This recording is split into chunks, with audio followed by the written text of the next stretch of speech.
Welcome everyone. My name is Nahed Mansour and I'm the curator of programs and education at the Gardiner Museum. Welcome to our 3-work series. You will notice your mics and videos are muted and the chat option has been disabled. There will be a Q&A following today's conversation, and so we invite you to send us any questions through the Q&A function at any point. Closed captioning is also enabled, so please note that this is automated and we do not review the information that appears for accuracy. Instructions on how to disable the closed captioning will be shared in the chat box. Before we begin, I would like to acknowledge that Toronto is located on the treaty lands and ancestral territories of the Anishinaabe, the Haudenosaunee, the Petun, and the Mississaugas of the Credit Nation. The community we work in is the home to many Indigenous peoples from across Turtle Island, and we are grateful to have the opportunity to learn and live on this land. Today, we are very excited to welcome artists Dianne Lee and Robyn LeRoy-Evans, whose exhibition Heavy Shine was recently on view at the Gardiner Museum as part of the Scotiabank Contact Photography Festival. Dianne and Robyn will be in conversation with Sequoia Miller, the museum's chief curator and deputy director.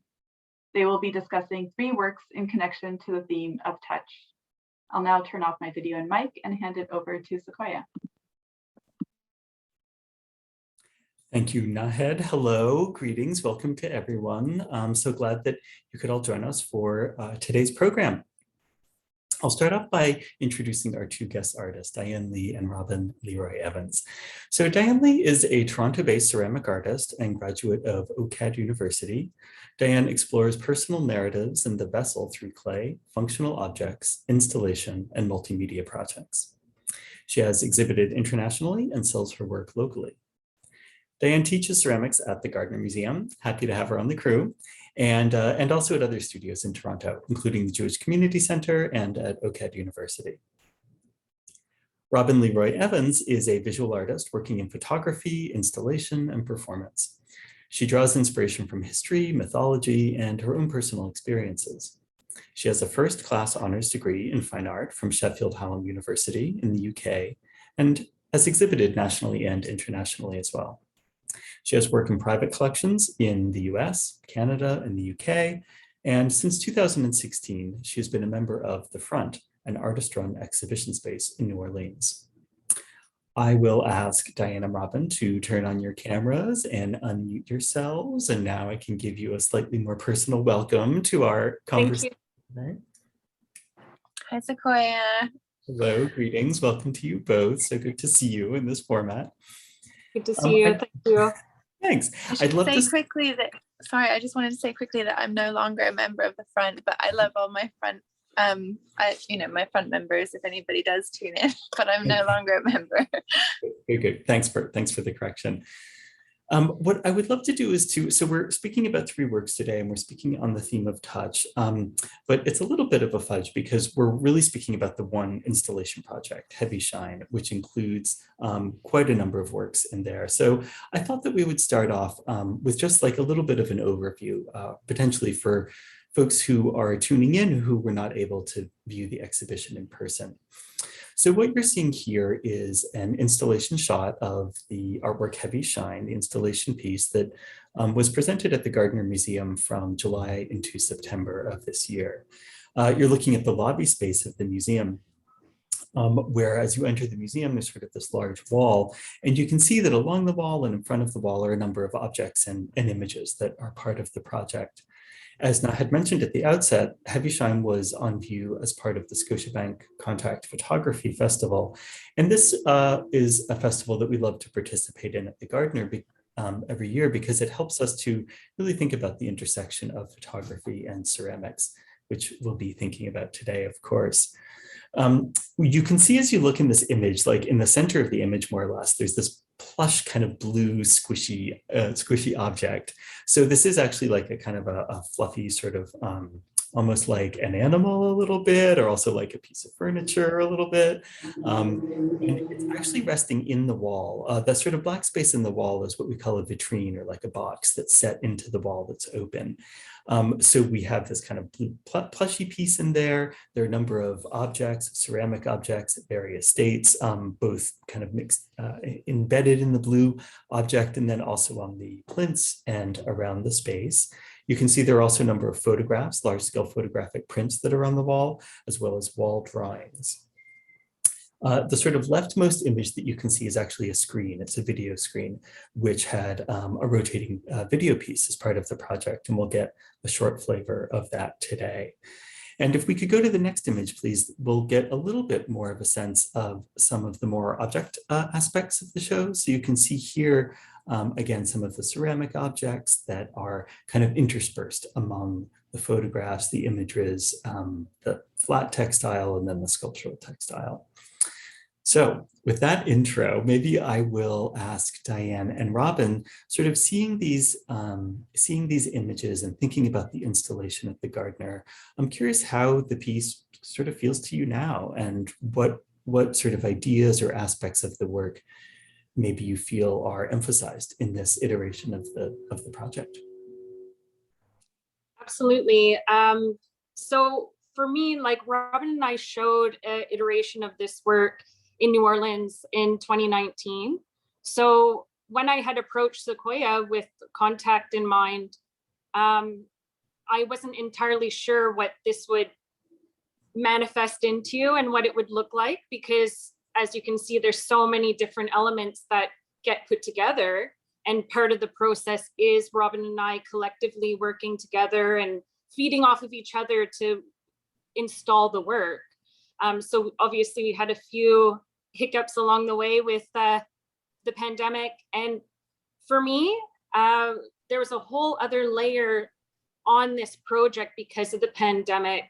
And with Robyn and I, a lot of our work, we deal with the distance of our friendship is part of it. We both met in the UK, but have lived in different countries over the last few years. And we always draw that into the work. And with the pandemic, there was almost like this extra layer that we weren't anticipating onto the work. And it ended up being that I was installing, obviously with the help of Robyn, as she was in New Orleans and I was literally in the space. And there was this different method that happened with the installation that in my mind was a really interesting learning process about ourselves as artists and ourselves at collaborating together that I don't think obviously we would never have stepped into.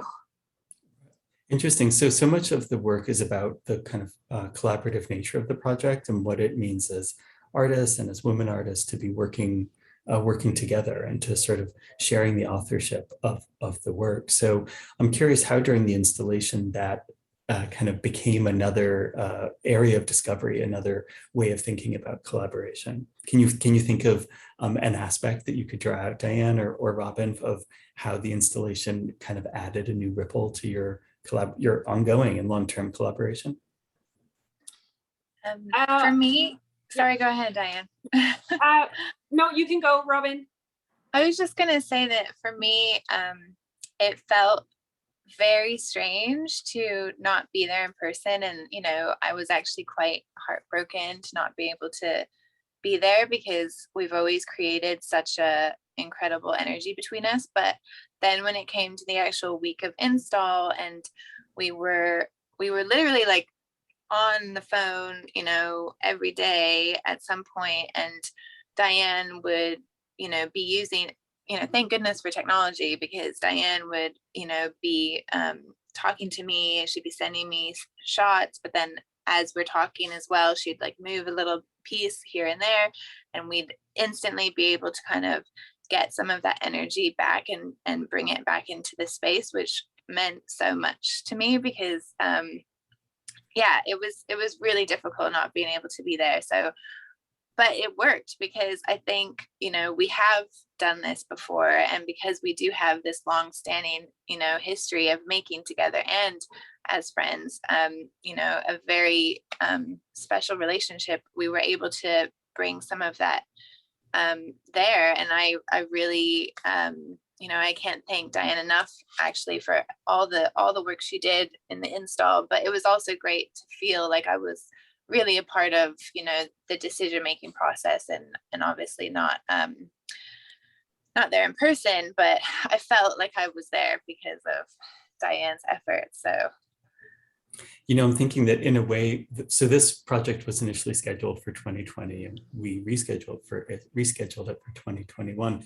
And in some sense, it's almost like all of the Zoom conversations and meetings and this and that and like family gatherings that we've all, not all, but that many of us have experienced over the run of the pandemic has in some way kind of primed us to these other sorts of collaborations. Yeah. It's kind of helped us become accustomed to finding generative ways of working together through these technologies, and like this conversation we're having now, right? Which is not something that we would have done maybe as readily before the pandemic.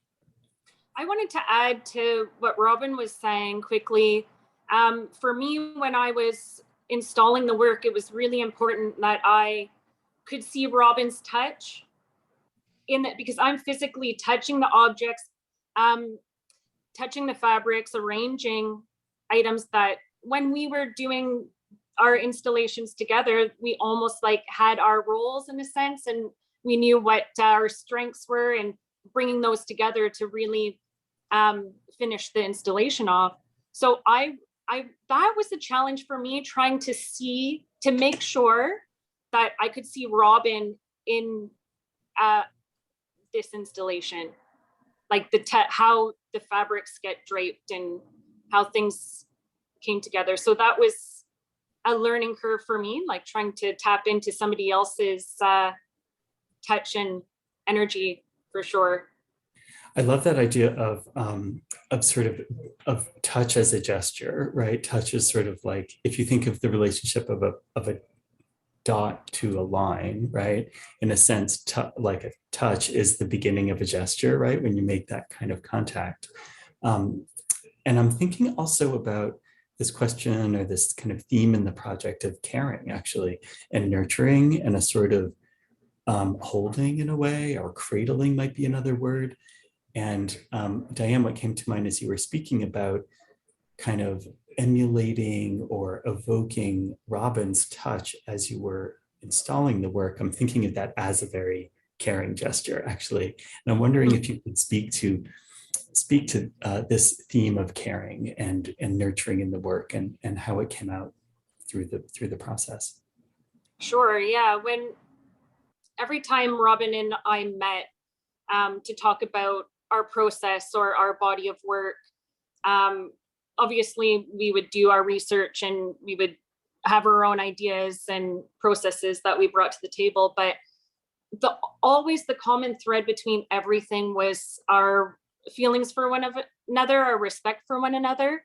And I feel like you can really get a sense of that, especially in this installation view where we've got this big fabric sculpture. I kind of look at it as almost human, like this big, I think at one point we were called, this fabric sculpture, the name is soft constriction. So we kind of have like this almost like hugging motion, this cradling of bisque pots. So we kind of have pieces that aren't fully mature. They're still somewhat fragile. And what materials do we use? What kind of like action do we take to make sure that those are safe and comforted? And that, I think that was the first piece that was installed. And from there, we were able to situate like these other images, the photography and the assemblage next to that to help invoke that sense of care in our relationship and our friendship. Wonderful. There's something so sort of comforting in a way about the sculpture, I think, because it does have this kind of enveloping sense to it. And, we also would, I think often when we see vessels and pots, we sort of imagine them as ourselves or imagine them as bodies. So it does look like this blue kind of, sculpture / creature is really kind of cradling these little beings. So wonderful. So if we could go to the next image, please, I think it would be great to kind of focus in on one of the elements of one of the assemblages that that you just mentioned, Dianne. And maybe Robyn, I'll ask you to speak to what we're seeing on this work. So if you could first kind of explain what we're actually looking at, because I don't think it's fully clear, and then speak to this. I mean, I think I speak to this question of photography and image and object, particularly as an artist who, as I understand it, sort of comes from principally a photographic and performance-based background. And I'm interested to hear how that or is kind of orientation of yours as an image generator feels different on an object. Mm-hmm. Yeah, for sure. Wow, there's so much to this piece, and it's so for me to look back on it now feels kind of like this almost time passage, like because these images that were produced that were then printed and collaged on this pot were some of the very, very, very first images we took for this body of work. So, we started off with these unfired pots that Dianne had made. I came to Toronto to her studio, and one of our ideas had been around shadows and creating these silhouettes, because we thought that there was something very very beautiful about that, but also kind of thinking way back to the earliest images, kind of the silhouette, like cave drawings of that it kind of brings in a little bit of that, because and I don't even know if we were, I can't remember, because there's so many ideas we had to start off with, but there's definitely like pulling from that very early image making, and then and of course in a performative way we were creating these shapes on the wall, and that was very much we were both doing that. It was an equal exercise that we were kind of doing. And then months and months later we talked about how we would use these images, because I think we this project kind of came together over like about a year and a half, and eventually we came to the idea of this collage. And I mean, it just the layers of that, because then the pot that you see it on is one of the pots that that Dianne threw early on, and then now it's this finished piece. So it's kind of this whole journey that we've gone on as artists through the project, represented in one object, which I think is just incredible, really, when I kind of think about it. And I love how instead of just using the flat image of the shadow shapes, which we did use in the exhibition in the original iteration in New Orleans, we did print some of the shadow shape images as we've done here. For Toronto, we used the vinyl on the wall directly as kind of this additional thing to draw your eye through the show, and as well to represent and to have that kind of mirroring effect from the pots to the wall. And so an image becomes 3D to 2D and all of that. So yeah, there's just so many layers. But then I love as well that you can really see the shape of some of the vessels that were then transformed and used as objects in the space as well. So yeah, I mean, I don't know if Dianne wants to add to that, but for me, it's I really adore these pieces, because like I said, it's like this little time capsule of our making together. Yeah, also, yeah, I think for me, this is like a really good example of our processes, our practices coming together. So absolutely what Robyn was saying, like the photography was we made some pots, trimmed them up, and then we used the photography to document what we were doing with these pieces, which I think is an interesting layer, because I think I think a lot of us think of pottery as like an archive of our civilization. And I think the layering of photography on top of that is a really interesting notion, considering that we're putting the pots in a different realm. We're like, because of the photography, the pots are the subject matter along with ourselves. And we always discussed with our two practices as like, what does it look like when we, when the materials are an extension of ourselves? And I feel like this piece, the Shadow Shape series, really is a good example of that. I'm curious, I love that. I'm curious about this question of narrative and thinking about how narrative unfolds in sort of photo-based practices, and whether they're time-based or still, and how narrative unfolds in ceramic practices, particularly around vessels, where you don't perceive the entire object at once, but you kind of have to turn it around or turn it over, where there's a kind of unveiling of a three-dimensional object. I'm wondering if you think about these sort of narrative structures being different in your different sort of principal media, and then how you create a bridge between those and find a different way of sort of telling a story, or telling a series, communicating a transition or a series of events. Yeah, for me, I was like, when I look at this, there's kind of, if we're looking at it in the realm of touch, I find for myself, there's like this curiosity with the images.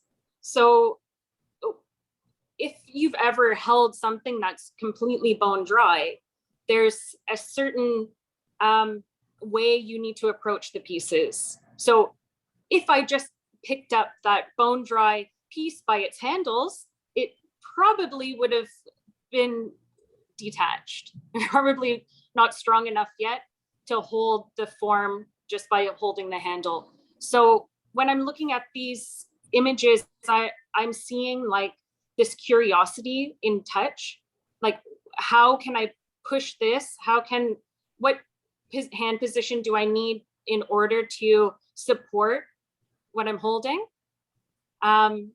And then again, with the looking at materials as an extension of ourselves in the more shadow-based image, just to the top right, the material, the form, if you didn't see that fore image, like the more colored image, you wouldn't really know what you're looking at. So you kind of play with imagery in that way, which I think is really exciting when it comes to narratives on pots. Like, how do we interact with our either domestic pieces, or looking at vessels as a sculptural, in a sculptural and conceptual way, which really excites me. And that's why I've always been super curious of Robyn's personal practice. I love that notion of curiosity and touch is a wonderful phrase. Robyn, did you have anything to add at this point, or is that okay? Yeah, I was just going to add that for me as well, it definitely evokes memory, because as you're speaking, Dianne, I was thinking about what it felt like to hold those bone dry pieces, and there is that sense of, and I think another element of our practice in the show is vulnerability, and so that's an important aspect of that vulnerable touch that that is present in so much of the work, I think. And it just makes me remember instantly how it felt to balance and work with these very vulnerable pieces. So let's go, if we could please, to the next image, and maybe carry forward this idea of touch and curiosity and storytelling or narrative, and think about sort of how you're constructing a narrative in this work, using touch, or using a depiction or a representation of touch, but in a different format. So this is a photograph in the project. This is a larger scale photograph, kind of a still image. So rather than in the sort of shadowy images on pots, this is a very vibrant, sort of vivid, colorful, again, kind of large image. How is narrative working in this piece, and how do you feel like touch is coming across through this kind of disembodied hand that we see sort of reaching out? And well, I don't know what the word would be for how it's touching the form, but what would be the word for touching this? How would you describe this hand and this action and this curiosity? Right. Yeah, I think like a lot of our work, we at the forefront, we had this just the idea of how the materials go through this transformation. So in the first kind of series of photographs, when we're using and holding, cradling, supporting like these bone dry pots, there's a certain approach and a certain touch that goes along with that. And in the photography, that the more colorful photography that was part of the show for Contact, all of those pots that were in the photographs were bisque fired. So they were fired once. So we were able to provide them a little bit more structure. And I feel like the approach, even though we weren't aware of it at the time, I think this is something that when reflecting back on the work, I'm pulling all of these threads together and noticing. But yeah, this is my hand like caressing the pots. And whenever I look at this image now, I have all of these questions in my head that like my hand, like the action of touch here is like this almost confident, knowledgeable touch. Like, are my fingers like trying to remember? They seem to understand the form that this pot's taking. Like the direction of the fingers are like moving around. Like, does it remember the way it was made? And I always think about like what is being reached for here, what is trying to be communicated in this touch. It's sort of a knowing touch, right? Like the touch of a maker or of a knowledgeable hand with fingers. Yeah, an intelligent touch. Yeah. I'd love to ask you both now about the forms of the vessels that we saw in the first individual object and that we're seeing here. Could you speak a little bit about how you approach sort of the formal language of the vessels that we're looking at?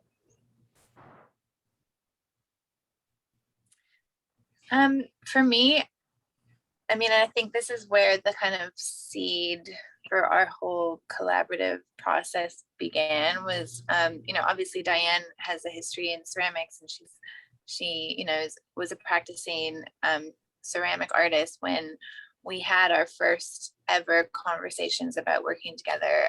So, vessels were already in her everyday. And for me, I've always been drawn to vessels and the relationship to and the kind of parallels that can be drawn with a vessel and the female form. And as a mother now too, there's an extra layer of that for me, and with the holding and the carrying and all of that. So for me, my reading is it inevitably brings in some of my personal transformation as an artist, but also as a parent and as a mother. So, I see these vessels, very much taken care of by these folds of fabric. And again, fabric is something that I use in my personal practice a lot. And again, I'm interested in the parallels between the folds of fabric and, folds of the body and skin and all of that. So, I read this very much in a bodily way and in a, and I think that that's something that I think Dianne and I intentionally or not have always wanted to evoke, is that, like you talked about the notion of care and caring, and but I think just on a collective level too, that's so important now, even more so with everything that has transpired over the last 2 years. So and we've talked about this before, Sequoia, but for me as well, there's that other element of like the eroticism of touch, because of course you can't have this enveloping, you know, motherly, you know, these gestures without there being some sort of erotic, you know, kind of spark. For me anyway, that's how I see it. So there's that. And I think yeah, it's very layered. Let's definitely talk about the eroticism of touch, but if we could, but hold on for a second. I would love to hear from Dianne about the pots really and the forms themselves, because they're vessels for sure, and that's part of the sort of general language, but they're also really specific. Like they have openings, say, as opposed to being closed. They have relatively kind of smooth or clearly defined shapes. They're sort of specific in one way, but they also, to my eye, don't seem to be referencing any one tradition. Like they're not, you know, European 18th century forms. They're not kind of Chinese classical Sung Dynasty forms. They're not, I can see sort of you're referencing the category of vessel rather than specific histories within Yeah, vessel. exactly.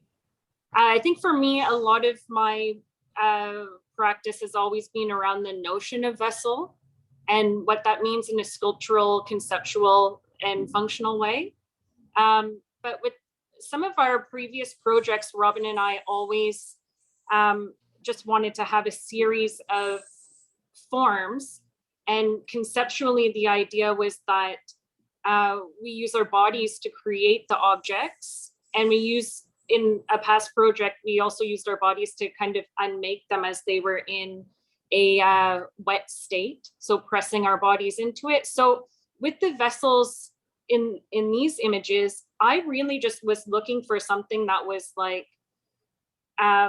just smooth. I chose like a very white porcelainous stoneware to create these. I didn't want like a groggy clay.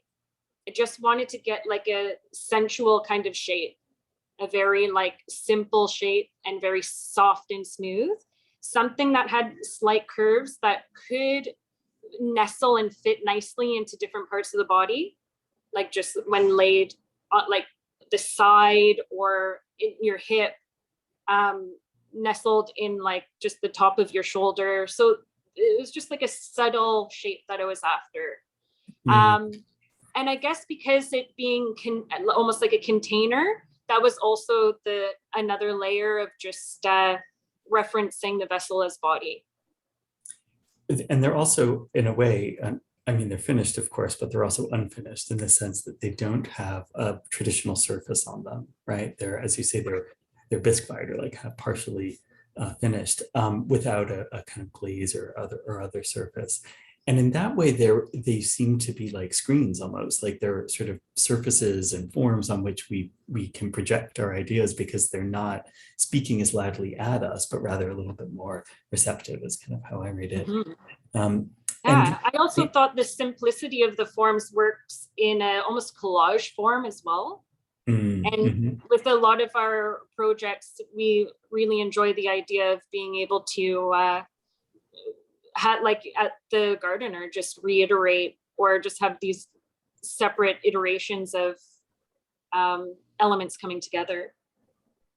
I think for me, there's also this, thinking about touch again, this question of materials touching materials, right? So in this image, the hand is obviously very vivid, but you have this beautiful kind of like rich sort of yellowy golden fabric that's, as Robyn said, sort of enveloping or cradling the pots, but it's, in a way, it's also coating them a little bit like a glaze would or like a glaze surface totally would. But in a way, it's, for me, it kind of sparks this question of like, of sort of agency, basically, of materials, and when sort of what's happening in the conversation between the vessels and the fabric, it kind of isn't really between, you know, Robyn and Dianne, or Robyn, Dianne as the makers and the clay, but between the materials themselves. Does it feel to you like the fabric is a sort of active member of the conversation in a way? Absolutely. Yeah. And sorry, yeah. I mean, I think that's kind of what we've tried to carry throughout the show every time we've, you know, produced it as well.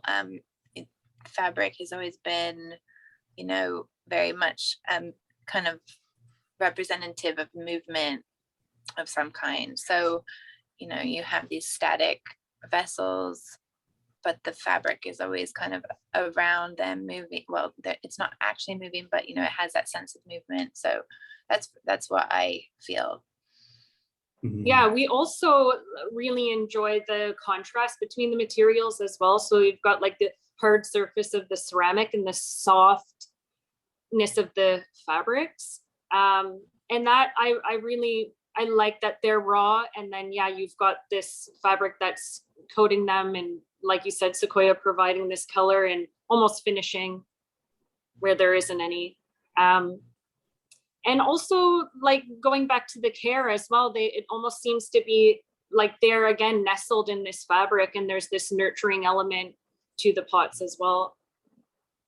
Could I ask you on this, maybe as a final question for this image, to speak to some of the references that you're pulling into both the project as a whole and into this work in particular? And so I'm thinking about portraiture in European painting and sort of the use of fabric as a sort of container for the body and as a way of displaying status or of displaying wealth or of displaying worldliness and a kind of sensuousness and erotics even. How are you thinking about, I mean, this might be kind of too big of a question, but how are you thinking about, say, the history of European painting and how it impacts the way that you've made this image and how the image then fits into the bigger project? For me, I feel like so much of my personal practices has been fed and informed by, you know, these images that I grew up. You know, I was very lucky to you know, to be taken to galleries as a kid, and you know, it's something that I remember very vividly with, you know, my own mother, and so I think they're like embedded in my mind, and it's almost this second, you know, nature to kind of channel that sometimes when I'm image making. And I think that's what, you know, so many of us have kind of seen, you know, when we look at art books, we see these traditional paintings that I don't know, they were always so evocative to me, and they were always so they always made me want to touch them. They always made me want to reach out and try to touch the fabric, because the way that they handled paint was so incredible. And I think that is there are some, you know, overlaps there, like the way that I think about my image making, and in this project too, for us, you know, it's very much in a painterly way, and the way that kind of construct the image is in a similar way that you would kind of map out the painting. So I've always kind of had that that kind of influence. But yeah, I mean, did you want to say anything about that, Dianne? I think for me, the decorative arts in relationship to painting is like present here. So I think the object, fabrics, and decorative arts, they create a setting and a scene that takes place. And a lot of our practice was, or a lot of our collaboration was always talking about that, and domestic objects and that kind of setting. This image, there is a video that goes along with this that isn't going to be part of this talk, but if anyone did see the installation, they would recognize these colorings in this palette. And it was always the kind of like absence and presence of a person that was part of that video. So we were under these heavy fabrics, and in the video it's revealed like we're both under them, but then at the end one person is absent, and these pots are in replace of that. We're going to get to the video in a second, but as we were speaking about this, I'm realizing that to me this image definitely evokes like a detail of a portrait, of like a European painting. It's almost like a portrait where we've kind of honed in on this little element. And one of my favorite European portraits is of Lord Hamilton, because he's dressed in this like this kind of insanely rich pink robe, this sort of pink gown, and it this image is calling that to mind really vividly, and that sort of like kind of over the top sort of lushness. So let us go ahead to the next slide, which I believe is the video. And if we can take a look at this, it's just about 30 or 40 seconds, and there's no audio on this for participants. So let's let the video play.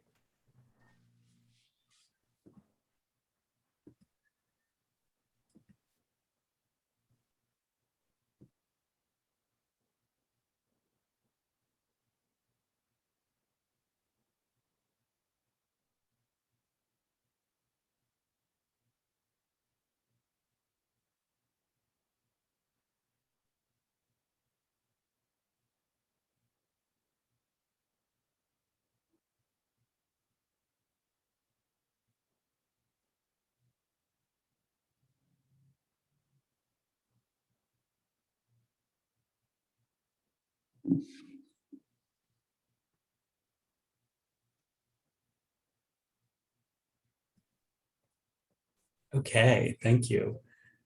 So that was, again, a sort of an excerpt, or like a small clip from a slightly longer video. But I think that folks who are watching, you can get a sense kind of the character of the piece. So maybe Dianne or Robyn, could you speak a little more about what sort of how you structured this as a moving image, and what you were working toward with the objects and the fabric and the shroud? Yeah, this was a really the experience of making this particular work kind of began in Dianne's living room when we were testing out some ideas, and I remember it so clearly because we took turns being wrapped by each other in the fabric that we'd gathered, and using the pots as well to kind of continue wrapping, but then also very kind of in a ceremonial way arrange them. And I just remember the kind of the level of trust that we had for each other and do have for each other as friends, but also as artists, and feeling, very vulnerable, but also completely taken care of. And there's so many elements that I think of when I look at this work. And of course, we think about the death shroud, and the kind of ceremony around death, and different cultures burying their dead, honoring their dead with objects, and I don't know if we set out with those ideas in mind, but it was something that kind of, I guess, we worked through. And I think, looking back at that particular clip, I remember so clearly, purposely pressing down on that plate, and kind of almost, it's a test to see, how I wasn't pressing really hard, but there was enough pressure that I knew, there's a sense of power, and that sense of, Dianne's full trust in me, and then the balance that is created with the two plates, and that little piece that looks kind of breast-like, and I loved, and again, this was just something that we happened upon, but again, another part of this video is the close-up of the movement that those two plates balanced with that piece created with her breath. And I just thought that was so beautiful. And yeah, I mean, balance, trust, pressure, all sorts of things come up for me. But yeah, I really think it's such a intriguing piece. Dianne, how did Yeah. it feel? I always look at this, especially just like picking up on that movement, like that fine balancing act of those two plates and that breast resting on top. And my breath, it really, I always think about it as like breathing life back into the bisqueware and using these pots again in a more conceptual way. I always look at pieces that have been fired once as like they need life to be to breathe back into them, because they're just like almost at this kind of dead state before glaze or whatever. But in this particular image and in the video, for me, touch was the biggest communicator. We weren't talking between each other while this was happening. I just like laid still. Robyn draped these fabrics, like she said, that were collected on top of me. And I just remember that being the single most notion and sense that I was really like aware of, was the touch, and how much was communicated to me through that layering of fabric and through Robyn's choice of which fabrics were going to be draped on which part of my body. Like I am wearing underwear underneath, but other than that, that's it. So I really remember feeling like cold and then feeling taken care of by the choice of fabrics and how it was like tucked into my body. And then again, like I said, Robyn really communicating to me through the pots, her intention. And I felt completely safe and taken care of. And it was just like a really interesting experience. Wow, that's wonderful. Thanks for sort of giving us a glimpse of kind of from the other from the other side almost. I'd love to follow up by asking you, I guess, about this particular image or the video clip, or really about the project in general, about the role of feminism in your work as artists. You've described yourselves as feminist, and I understand sort of are approaching some of the references that you're making and questions you're asking very particularly from a gendered lens. And I'm wondering if you could speak to that in a really direct way, like in terms of what do you see as being sort of legacies of feminism that you're carrying forward, or imagery, or some of the critiques that you are trying to put into play as women artists? Well, I think when it's important to mention, you know, when our first iteration was on view, that was right, you know, it was following right after the Me Too movement, and you know, the pussy hats and all of that. And I want to just kind of give a bit of context around that in terms of where, you know, we were at in a broader sense. But I think for me, like always thinking of the, you know, the feminist artists of the 1970s in particular, you know, I think of like Marina Abramovich and Judy Chicago and all those, you know, big names, but just that sense of like the commentary again, going back to the domestic, and you know, and almost just reconfiguring the conversations around the domestic object. And I think with this project, we're really aware of I think we were really aware of that whole narrative around, you know, women in the domestic setting, and we didn't want, you know, we didn't want that to be something that like was obvious when we were thinking about these objects. We wanted to, you know, intentionally, I mean, maybe Dianne can speak more about it, but I just feel like our work has always been grounded in our friendship, and thinking of the importance of that in relation to like wider conversations around feminism, and how you know, like the tradition of women working together is so important to bring a spotlight onto that and to talk about that in a new way and in a fresh way with different materials all like rolled up into one. So it's, yeah. Dianne. Yeah, no, I absolutely agree. And like picking up on like the work being grounded in our friendship, absolutely. And we really acknowledge our bodies in this work as well, which I think could be a layer on what Robyn's talking about. Again, we started a lot of this collaboration with the idea of our bodies being like these powerful tools, and how can we use our bodies to create and also unmake. So that's not so much in this project, but when we first started, that was a huge concept for us, of like our bodies being these powerful tools to make and unmake objects.